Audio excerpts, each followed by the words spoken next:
BJP के PM उम्मीदवार नरेंद्र मोदी का चुनाव प्रचार एक बार फिर चुनाव आयोग की नजर में आ गया है। मामला उत्तर प्रदेश के फैजाबाद जिले का है, जहां मोदी की रैली के दौरान भगवान राम के चित्र का इस्तेमाल किया गया। कांग्रेस पार्टी ने मोदी पर चुनाव आचार संहिता के उल्लंघन का आरोप लगाया है और चुनाव आयोग से इस मामले की शिकायत करने की बात कही है। इस मामले में चुनाव आयोग ने फैजाबाद के जिलाधिकारी से रिपोर्ट मांगी है। भाजपा नेता और उत्तर प्रदेश में पार्टी के प्रचार की कमान संभाल रहे अमित शाह के विवादास्पद बयान पर मचा सियासी बवाल। अमित शाह ने आजमगढ़ में पार्टी के प्रचार के दौरान क्षेत्र को आतंकवाद का अड्डा करार दिया था।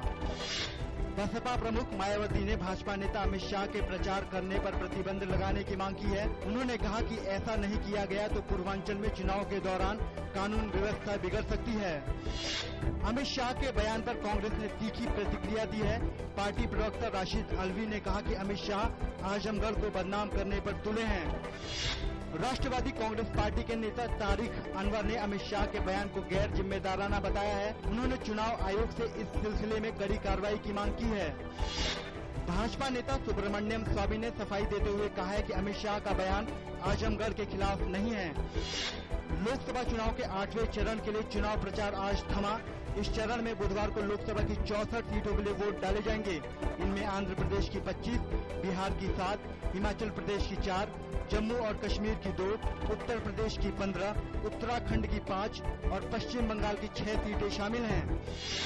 लोकसभा चुनाव के 8वें चरण में कई दिग्गज मैदान में हैं। इस दौर में राहुल गांधी, MM पल्लम राजू, बेनी प्रसाद वर्मा, राबड़ी देवी, रामविलास पासवान, प्रभुनाथ सिंह, वरुण गांधी, स्मृति ईरानी, शांता कुमार, VC खंडूरी जैसे कई दिग्गजों की किस्मत दांव पर है। कांग्रेस नेता और पार्टी की स्टार प्रचारक प्रियंका गांधी ने कहा है कि उन्हें नहीं लगता कि इन चुनाव में किसी भी पार्टी को स्पष्ट बहुमत मिलेगा। उन्होंने ये भी कहा कि उनका राजनीति में जाने का कोई इरादा नहीं है।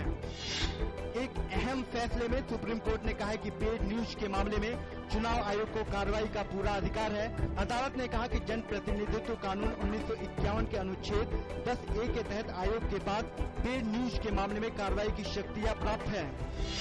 अदालत ने इस बारे में कांग्रेस नेता अशोक चौहान की याचिका भी खारिज की।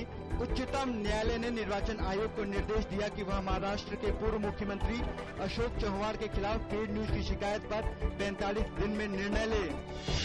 असम में पिछले हफ्ते हुई हिंसा के बाद स्थिति में सुधार हो रहा है। हिंसा से प्रभावित रहे बक्सा और कोकराझार जिलों में आज कर्फ्यू में ढील दी गई।